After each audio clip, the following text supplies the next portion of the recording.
What up, yo? Welcome to No Better Death, the podcast that knows while you can die no better death than your own, that doesn't mean we can't take a look for the unusual and the noteworthy in the deaths of others. Each episode will take an in-depth look at some out-of-the-ordinary deaths and the events surrounding them. This show will contain explicit language and graphic situations. I'm your host, Sick Grayson. Hey guys, thanks for tuning in for episode 3 of this thing I am still doing. Not really sure how well it's going over or how many people are listening at this point. I'm still trying to get it across the interwebs and screens that everybody puts their eye holes into. But here I am again, doing it. And it occurred to me while I was getting ready for this episode that I haven't really said much about myself on here other than my name, that I like dark shit, and I was married on Halloween. I've been so worried about the sound and sticking to my talking points and getting the podcast right that I've just sort of come across as stiff and factual, like I'm reading the news or something. You know, at some point you got to get to know the host, right? A lot of the podcasts I listen to could be about anything. The subject matter, I mean, it's important, but ultimately it's the hosts that hook me and get me addicted to a show. I could listen to any of 5,000 true crime and murder podcasts, but I listen to My Favorite Murder because I like Georgia and Karen. There's a million comedy podcasts out there, but I listen to Harmontown because I like the guys on that show. So, I guess at some point I have to tell you a little bit about me, but it seems kind of weird just coming at somebody like, here's my biography, all about me, like it feels like you need to catch everybody's attention and let them know who you are right away in order to, get their attention and keep them interested in the show. But, I don't know, it seems forced, But, so I thought I'd tell you a few facts about your host here, Sick Grayson. For one, that's not my name, surprise, surprise. My birth certificate doesn't say Sick Grayson. My parents weren't Mr. and Mrs. Grayson. They didn't die in a circus acrobating accident. It's just I kind of work in a capacity for the government, and I don't want this show or anything I say on it to get back to them. Not that I think I'd ever do anything offensive, just the less my employers know about me, the better, So just to cover my ass, I use the pseudonym. Interesting note, my real name is kind of messed up. My birth certificate is misspelled, and apparently it counts because it's on a piece of paper. So until I file a pain in the ass bunch of paperwork to get it fixed, my birth certificate is misspelled. Coming to you from Colorado Springs. I'm not from here. I moved here about 3.5 years ago from a town in western Nebraska. Got stuck there for what was supposed to be 6 months and turned into 12 years. And before that, I've just sort of lived all over. Originally from Tupelo, Mississippi, birthplace and childhood home of one Elvis Aaron Presley. Wife, 2 kids. I'm into technology, traveling, reading, writing. I go to a fuck ton of concerts.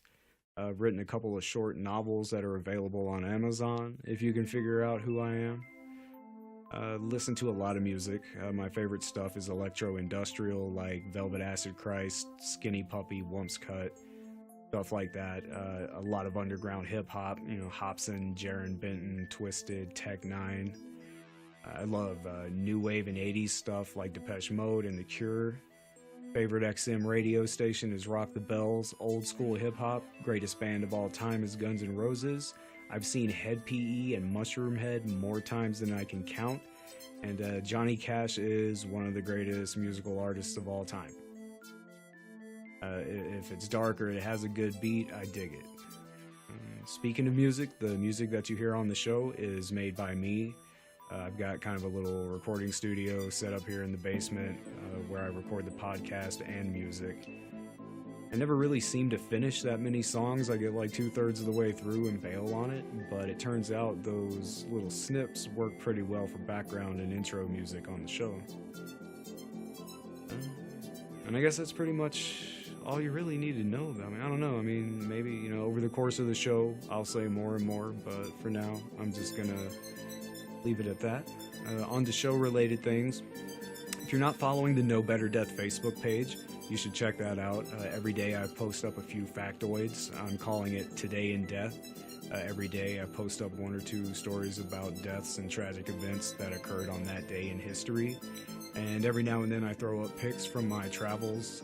So far, I've thrown up some pictures from the National Museum of Funeral History. I think Dimebag's grave, a couple other things. So yeah, if you're not checking out the Facebook page, go do that. We're just No Better Death on Facebook. That's also the Gmail email address, and pretty much our name everywhere except Twitter is No Better Death 1. But pretty much anywhere where there's social media or podcast, you can find us on there. I got everything set up, I think, except Spotify. So I'm still working that one out. I've been thinking about segments I can introduce to the show to stretch it out, since right now the last 2 episodes I think were 32 and 36 minutes. One idea I had is maybe checking out a news story or 2 from current events and talking about that for a little bit. One that did catch my attention is this cop in Dallas that shot someone in their apartment. If you've heard the story, you kind of know about it. And right now, there's not a ton of details available, so I'm just going to sort of give you the rundown in case you haven't heard about it. 30-year-old Amber Geiger, a 4-year veteran of the Dallas Police Force, went home around 10 p.m. on Thursday, September 6th. She parked her car on the 4th floor parking lot of her building and walked to the door of her apartment, which she claims to have found slightly ajar, with a dark silhouette moving around inside. She says she attempted to speak to the person in the apartment, but he ignored her verbal commands, and when communication failed, she fired her gun twice into the darkness, hitting the suspect once and killing him. But here's the thing, Amber doesn't live on the 4th floor. She lives on the 3rd floor directly below, and I apologize if I get this guy's name wrong, Botham Shem Jean, the man she had just killed. And there's a lot here that doesn't add up. She claims it was just a simple mistake, like she got the apartment wrong, thought someone had broken into her apartment and shot him. But how do you get the floor wrong? Like, that's not just the wrong door, that's a whole other floor, and she should have noticed this at some point. Like, I'm assuming the number or letters on her apartment door are different. If you live on the 3rd floor, your number would be something like 35 or 3F. And then the apartment on the floor above you, on the 4th floor, would be, 45 or 4F, like a hotel. Not to mention, the hall would look at least somewhat different. Maybe not much, but enough to notice, hey, I'm on the wrong floor. Also, this guy's apartment had a red doormat in front of it, which her apartment didn't have.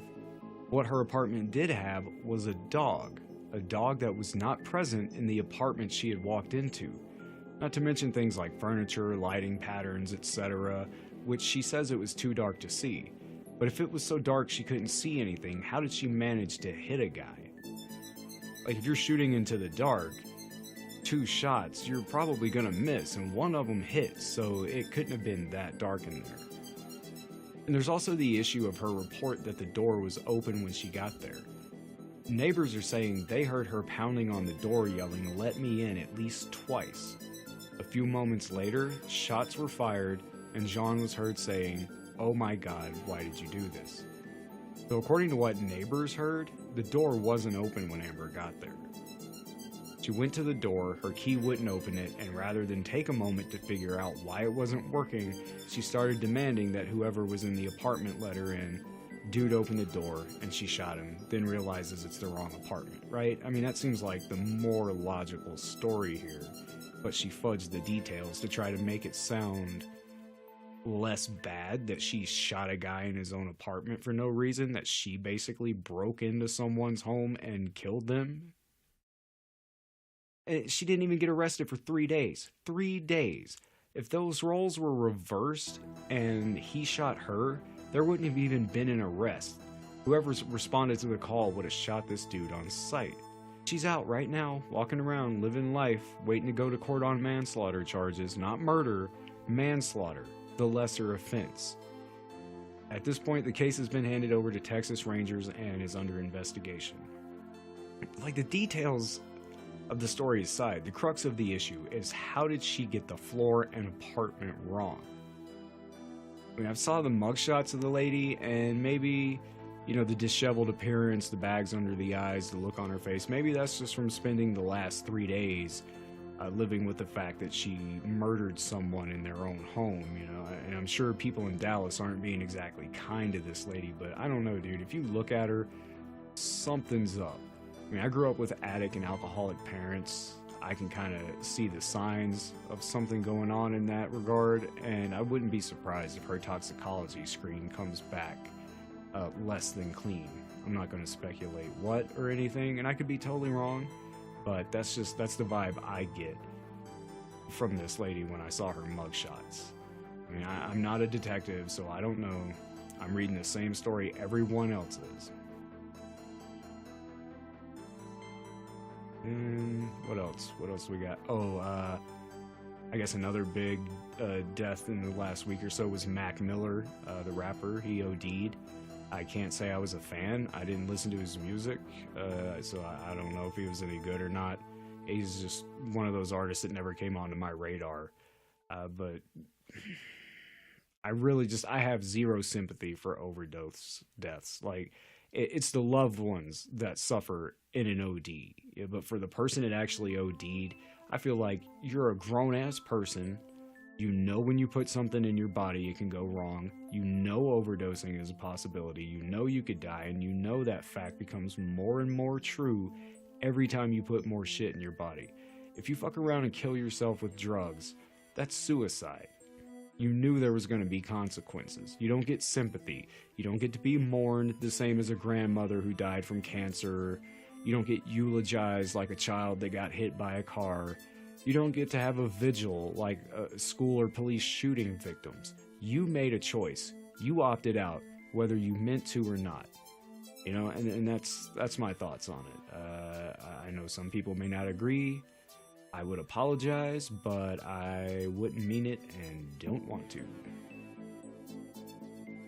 And that's all I got from the week's headlines. I may try to, next episode, work in a few more stories, stretch that part out. 3 episodes in, still sort of getting a feel for the lay of the show. So, all right, so I suppose you saw that the title of this episode is Down in the Park. Just like the beloved Gary Numan song. I love some Gary Numan. Originally, this episode was going to be about deaths in national parks, of which there have been tons. The weird part is I couldn't really get enough details on any of them specifically to make a full episode. I mean, I can get the details on a girl who drowned in beer 200 years ago in London, but for some reason, you can only find a couple paragraphs about each park that happened or each death that happened in a national park. And it looks like when other people have tried to request information, based on the Freedom of Information Act, those requests are routinely denied, and the ones that are approved are heavily redacted. So it kind of seems like the government denies most press access and gives little to no details about whatever happens in national parks. I don't know if it's a cover-up, like they're hiding something, or maybe they just don't want the parks getting a bad rap. So I don't know, but I had to change the theme of the episode because I couldn't get enough information on it. So I switched it from national parks to amusement parks. I wasn't about to waste a perfectly good Gary Numan reference.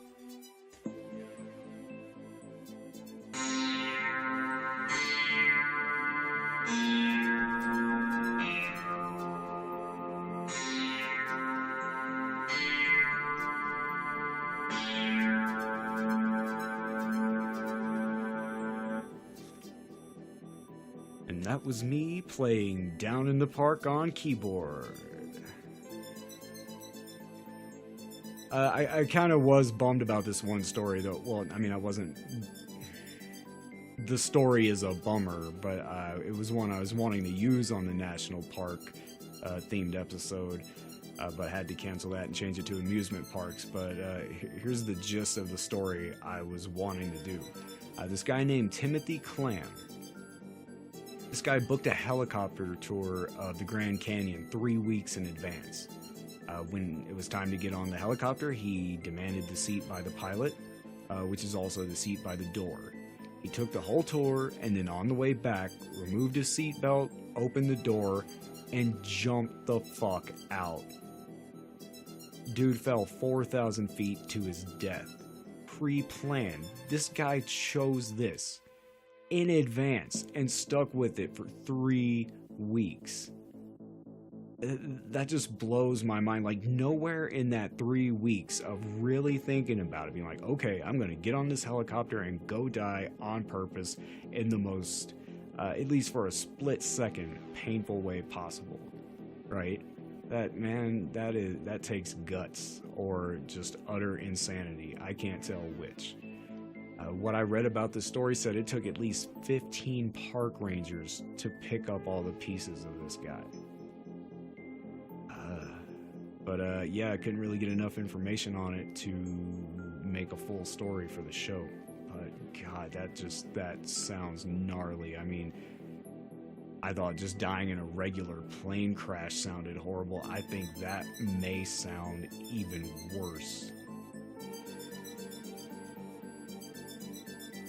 So, amusement parks it is.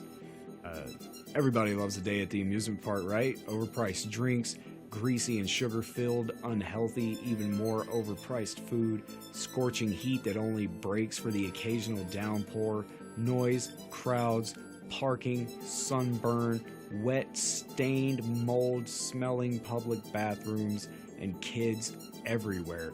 Little disease factories clamoring to spend mommy and daddy's hard-earned money.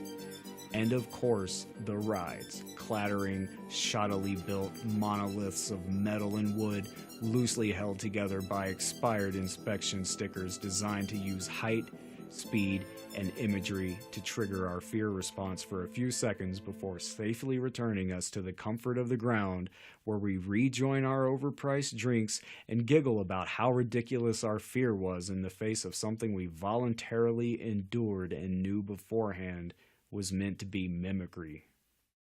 Well, most of the time. Your chances of being killed or seriously injured on an amusement park ride are 1 in 17 million. Chances of dying in a plane crash, 1 in 11 million. Car wreck, 1 in 5,000. That common. So yeah, rides are relatively safe compared to many of the everyday banal activities in which we participate. But when something goes wrong, it goes really wrong. Case in point, our first story in the episode. Get your sunblock and water bottles, kids. We're going to Six Flags Great Adventure in Jackson Township, New Jersey, May 11th, 1984. That's right, the same year as the Bhopal gas leak discussed in the last episode. 1984! We already did this like a week ago! What's your favorite ride at an amusement park? The death-defying roller coasters, the high-flying swings, the metal cage they shoot 30 stories into the air on a pair of rubber bands? Or maybe my favorite, the Gravitron. All designed to give maximum thrills, all have the possibility for disaster. But do you ever think about something going wrong with the other rides? The ones that aren't so intense, like the teacups or the carousel? Maybe the haunted house? That one doesn't even leave the ground. It doesn't move. It's just a dark corridor with strobe lights and insidious yet cartoonish cackles blaring through speakers still being used long after the paper cones inside them deteriorated. The haunted house seems like the safest quote-unquote ride at any amusement park. So safe, in fact, that it's typically an all-ages attraction. But this haunted house would turn out to be the scariest one ever. That probably sounded like the cheesiest thing I could possibly say in that moment, right?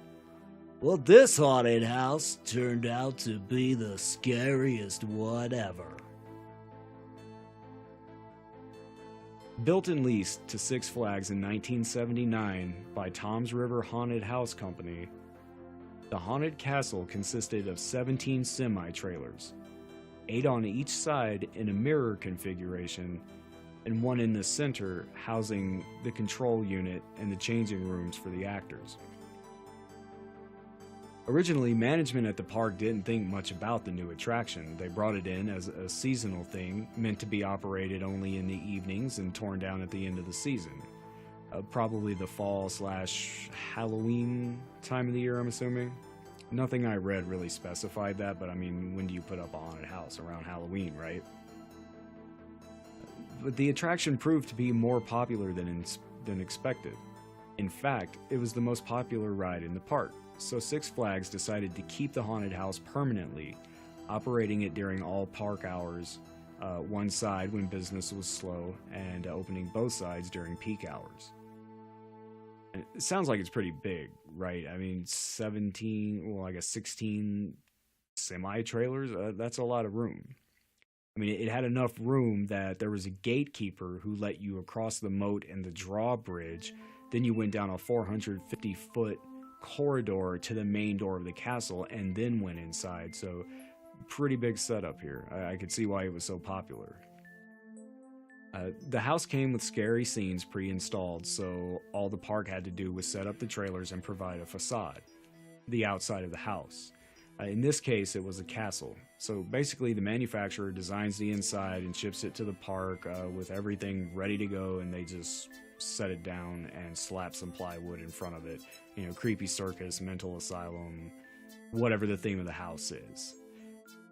So pretty easy setup on their end.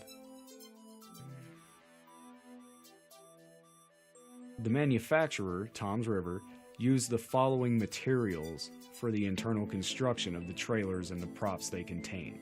Okay, this is what this thing was built out of: plywood, wax, fabric, foam rubber, plastic, and tar paper. This is everything flammable ever. I mean, it almost seems like they had to have purposefully chose those materials. Like at a company meeting, the main contractor, the supervisor, like, okay guys, what's the most flammable things we can use to build this? Yes, Bill. Why don't we make it out of tires and kerosene? Great idea, Bill. Love it. But kerosene's a liquid. We can't actually build anything with it. We could fill the moat with it. Nice. I didn't think about that. Put it on the board, Tim. Tires and kerosene. What else you got? Like, You're just asking for a problem. You're waiting for disaster right out the gate. Packed with visitors, some with family and friends, some enjoying a solo night out, and some on class outings, the evening of Friday, May 11th, 1984 began as any other, until the fire started at 6:35. Fanned by outside air conditioners that pushed air up through the floor, the fire spread rapidly through the highly flammable ride. One witness testified that when she reached the Hunchback display, she saw flames come from around the corner. At first she thought it was part of the show, but then smelled the smoke and realized that the flames were real. Her and her group started shouting fire as they ran back to the entrance. Firefighters from 11 surrounding communities responded, and the fire was reported as under control at 7:45. So this thing burned for about an hour, and it seemed like everybody made it out. So far, so good. A bummer for the park, but nothing major yet. The park even stayed open during the fire. They didn't even shut down. This is how little they were concerned about it. They didn't evacuate or tell everyone to stay away. They were just like, hey guys, a little fire over here. Don't worry. Go get a funnel cake or something and enjoy the rest of the park. You know, that kind of thing. No one realized lives were lost until later that night. Firefighters searching through one of the burned out trailers discovered the bodies of 8 teenagers. 8. Burnt so badly that at first they were mistaken for melted mannequins. The cause of death was smoke inhalation and carbon monoxide poisoning. The 8 bodies were placed into white, not black, bright white body bags, so personnel could be sure to tell these from mannequins, you know, like, hey, this is a real corpse here, this isn't part of the show. The deaths weren't announced until about 10:45 that night, 4 hours after the fire started, and even then, the names weren't released.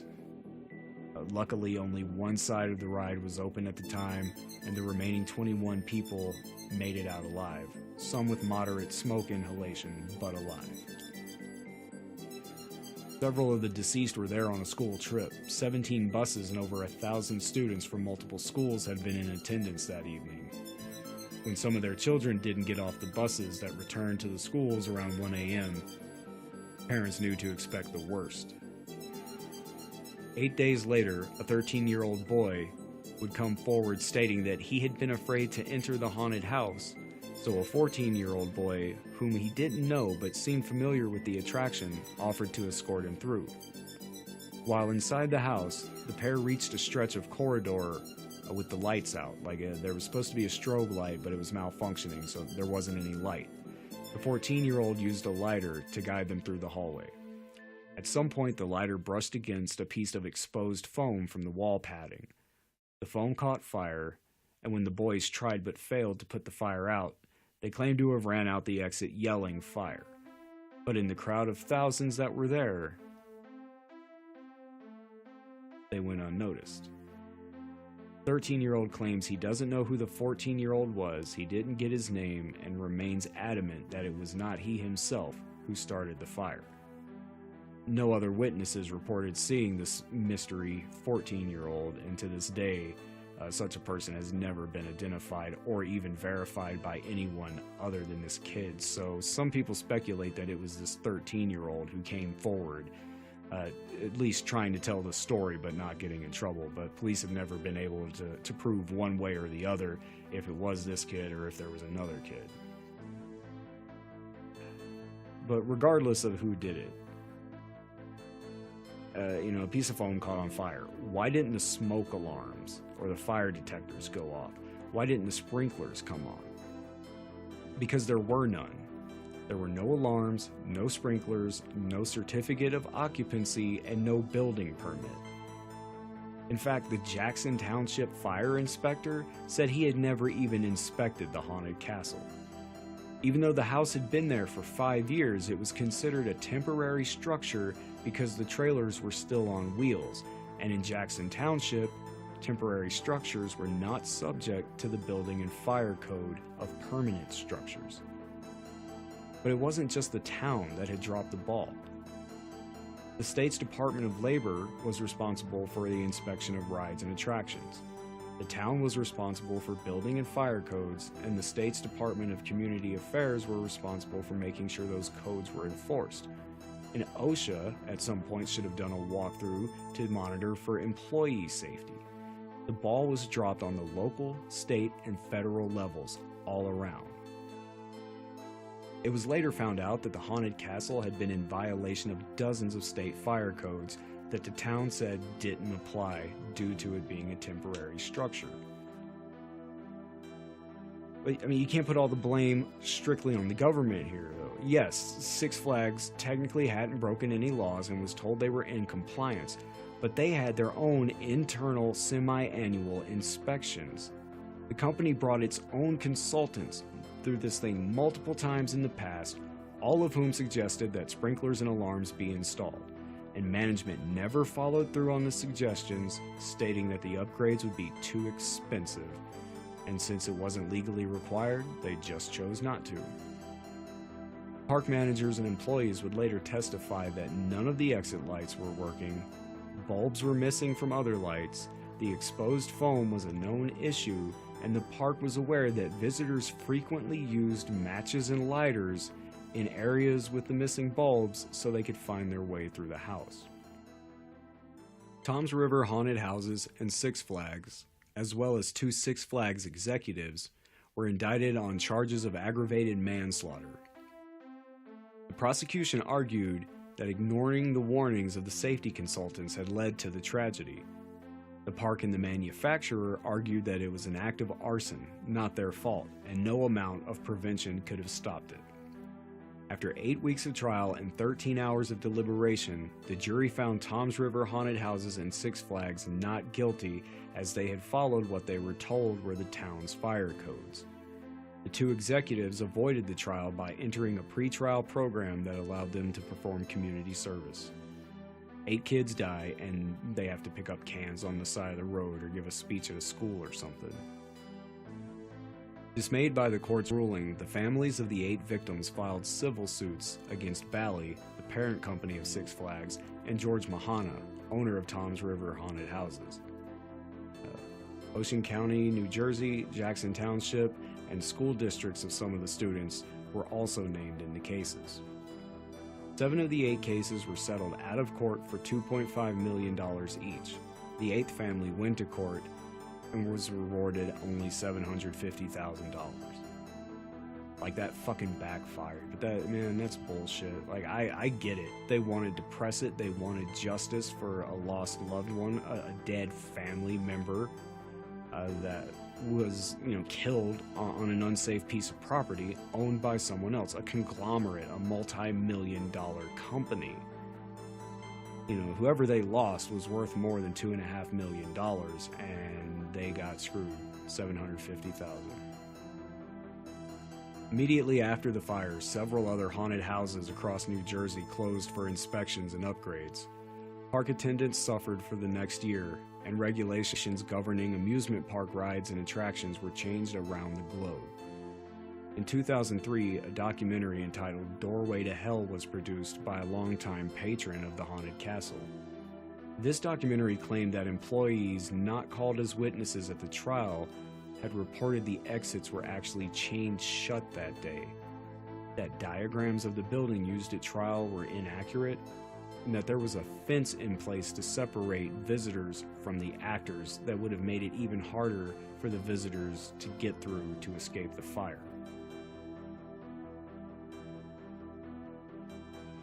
I wasn't able to find the names of most of the victims. I found 1 or 2, but most of them were underage, so the details aren't necessarily public. And I don't think we really need the names,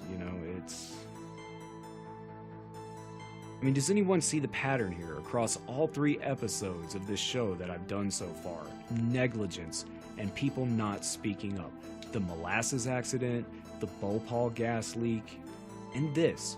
Owners and employees, townspeople, local government, everyone knows there's something wrong with these places. There's things that need to be fixed. Recommendations that have been made at every turn. And yet the people in charge just ignore it. Or the people that know about the problems never speak up. And this isn't something that just used to happen. It happens every day. It's happening all around you right now, I don't understand why people don't just speak up. If you see something, and say something. And if whoever you tell doesn't listen, go over them, go around them, go under them. Do what you gotta do to get it fixed. What if a light bulb, a 75-cent light bulb, had been just enough light for those kids to make it through that hallway and not had to use the lighter? 8 teenagers wouldn't have been killed that night. If they were 17 at the time, they'd be around 51 now. Their parents would have had 34 more birthdays and Christmases with them. Maybe they'd be married with their own kids that they take to the haunted castle. Maybe, who knows, man, maybe one of them would have climbed Mount Everest or helped find a cure for AIDS. You never know. And now we'll never know because of something as simple as hey, put a piece of duct tape on that foam until we can replace the pad. Now it's time for 5 fast facts about death. 1. 35 million of your cells die every minute. 2. Every 5 seconds, a woman dies from pregnancy or childbirth complications. 3. You are more likely to die from slipping in the tub than you are from an act of terrorism. I call bullshit. I think the terrorists are the ones making the tubs extra slippery to begin with. We need to build a wall around our bathtubs so the terrorists and murderers can't get in. Bigly huge bathtub. That was my Trump impression there. 4. There are about 200 bodies on Mount Everest. Some of them serve as markers for other climbers to know how far they are from the top. 5. On average, vending machines kill 13 people a year. Now, I don't have the statistics on that one, but I mean, obviously the most logical explanation is that they're all Decepticons disguised as vending machines, and when no one's looking, they disintegrate humans with a death ray or a plasma cannon, and then the government covers it up as part of the alien conspiracy. Normally, this would be the part where I come in with another full-length story, but instead I'm going to run down a few different stories, just, kind of short form on a few, because there's a lot of accidents to choose from, and I didn't really know which other ones to go with. The Haunted Castle was the big one because it's just so fucked up. Let's see, what else do I got here? Oh, the one that caught my attention the most, the story of Space Journey. Space Journey was a rocket launch simulator at Echo Venture Valley Amusement Park in Shenzhen, China. On June 29th, 2010, the ride reached 2G speed and simulated the gravity of a real rocket launch like it was supposed to do. So this thing sounds pretty intense. I mean, if you hit 2Gs on a ride, that's pretty hardcore. It had 11 pods holding 4 riders each. Those people who were on the ride at the time reported a loss of power, followed by the smell of burning electronics and a loud bang or explosion. The pods turned upside down, panicking the passengers. Then one of the pods broke off from the ride and slammed into a bunch of other pods on its way down. It dropped 50 feet. 6 people were killed and 10 injured, most of them seriously. Like power outage. The ride itself was fine, but when the power on one of these things go out, lots of parts on it go out. The hydraulics stop working, so it can't keep balance or operate the arms and drives properly. Electromagnets stop holding things. The brakes can disengage. Like, it gets pretty bad, and that's what happened here, man. Just the power to the ride cut out, and the whole thing like fell apart basically. Another one that caught my attention was the Mindbender roller coaster accident at Galaxyland in the West Edmonton Mall in Alberta, Canada. The Mindbender was the world's largest indoor triple loop roller coaster, and it was billed as one of the safest roller coasters in the world until the evening of June 14th, 1986. The last car of the train derailed just before the final loop, so they made it through the first 2, they're almost to the end, and then something happens. One of the cars, the one in the back, derails. It doesn't clear the loop, and instead starts rolling backwards while fishtailing out of control. The train slammed into a concrete support pillar, causing the lap bars to disengage, tossing passengers to the mall floor below. 3 of the 4 passengers in the car that derailed died, and the 4th was critically injured, along with 19 others. Investigators would discover that 3 bolts in one of the wheels on the last car had come loose, causing the derailment. The ride closed until the following January, when it reopened with anti-rollback features, seat belts, and headrests. Okay, I can only imagine how horrible that must be. I don't do roller coasters. I don't do a lot of rides. Like, I'll do Scrambler, Gravitron, I think that's about it. Bumper cars, like I do all the wimpy rides, man. If I get dizzy, I'm dizzy for hours. I hate heights. I hate high speeds. Like, I don't do rides, right? One year my wife tells me that for Mother's Day, she wants me to get on a roller coaster with her. At the time, I was like 8 years a vegetarian, and this is how terrified I was of the roller coaster idea, that I was like, hey, how about we go get a steak, right? You've always wanted to get a steak with me, huh? No, she wants me to get on the roller coaster. So we go to Alich's Gardens in Denver, which started as an independent park, and then it was bought by Six Flags for a long time, and then it went back to being an independent park. They have this one coaster there. I picked the shortest, smallest one there. I wouldn't even call it a roller coaster. It was just like a piece of a roller coaster. It was a single loop. You went for a little bit, you dropped down around the loop, came back down around the loop. We get up there and I'm terrified. I'm about to cry. Like, I am a split second from crying when the guy checks the safety bar over me. And I remember saying, I don't think I can do this. This guy did not give two fucks. He shook the bar, walked on to the next person. I'm freaking out inside, dude, panicking, sweating, feeling like I could cry. And then they send us on our way. We go down around the loop. I am so terrified I can't even scream. And then it stops. It stops at the very top. If I'm remembering correctly, it went down. We went around the loop once. And then on the way back that first time, it stopped at the very top. Just like dead center, top of the loop. And we're up there for 30 to 45 minutes. And this is pretty high up. I mean, it's the smallest one at the park, but it's high enough that birds are like bringing pieces of hot dogs up there and just chilling to eat. Because that's where birds go. They go really high, right? And like that's where we are. The people that running the ride aren't telling us anything. You know, the time's ticking by. I'm getting more and more terrified that something's about to happen.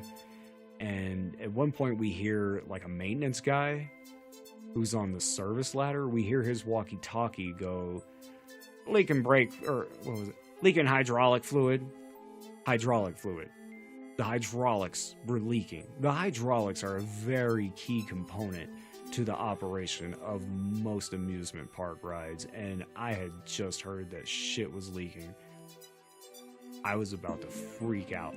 And then maybe 5 minutes after we heard that on the guy's walkie-talkie, they evacuated us down the service ladder all the way. And I mean, this probably was still like, I don't know how many stories in the air, and we had to walk all the way down this little fire escape part on the roller coaster to get down. And it was down for a while before they reopened it. They reopened it later that day, but it was down for a while, and anytime I think about getting on a ride, I just remember that the one time I did, I was probably 30 seconds from being killed. That would be just my luck. That's why I'm not getting on a plane, man. I'm terrified of being that high in the sky. I'm not getting on a plane because with my luck, you know, the one time I do, that fucker's gonna slam into a mountain. Like after the roller coaster accident, no, I haven't been on a roller coaster since. Anyway, back to the story. Mindbender, cars fly off, hit a pillar, throws everybody to the ground. 3 dead, 1 seriously injured.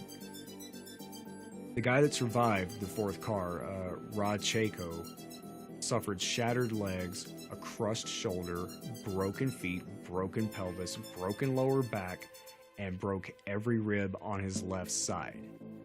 He had gone there that night with his friend David Sager, who was sitting in the last row of seats with him. So it was Rod and David, and then in front of them was a guy named Tony and a girl named Cindy. I guess Cindy was Tony's fiance. It took Rod months to heal, and he had to get metal plates in his leg. He suffered some pretty gnarly injuries. But he did get better, and he worked for about 15 years before retiring due to chronic pain, which had led to a painkiller addiction that he would later kick and replace with medical marijuana. So it jacked this dude's life up, and he's kind of just now getting back to normal. He did receive an undisclosed settlement from the mall, and the best part, he gets free lifetime tickets to any mall attractions he wants. So anytime he wants, he can go back to where the most horrible thing in his life happened. He gets in free to everything at the place where his homie died. Would you go back there frequently enough to need tickets to something? I get maybe going back on the anniversary or something, but I don't know if I would have taken the lifetime tickets to the place where a really bad thing happened, you know. Recently, he's been petitioning the mall to erect some sort of memorial near the roller coaster to honor the memories of David, Tony, and Cindy.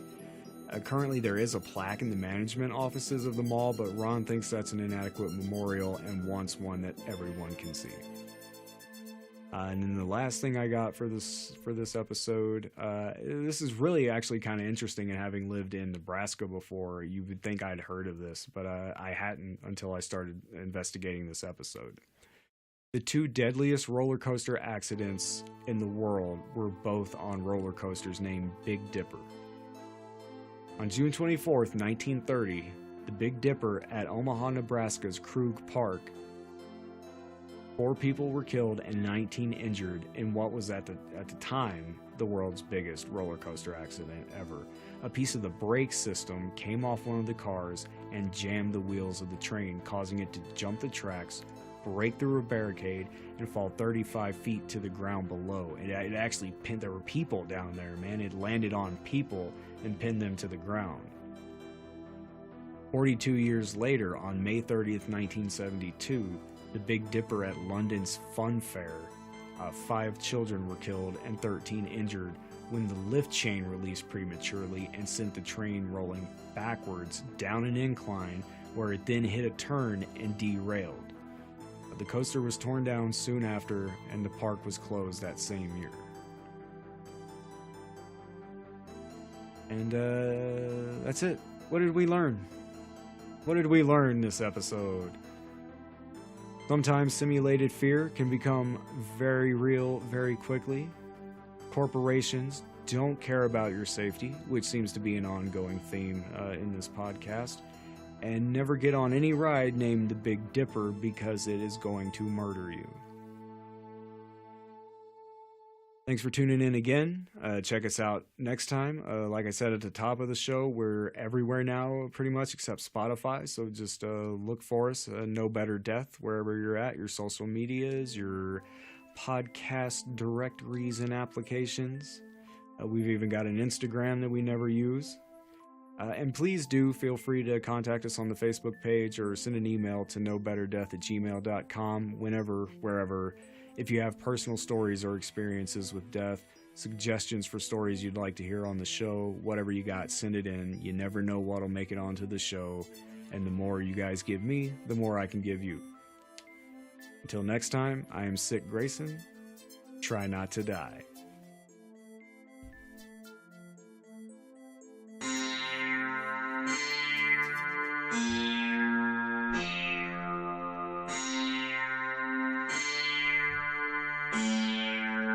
Down in the park where the magnet meet, the machines play kill by number.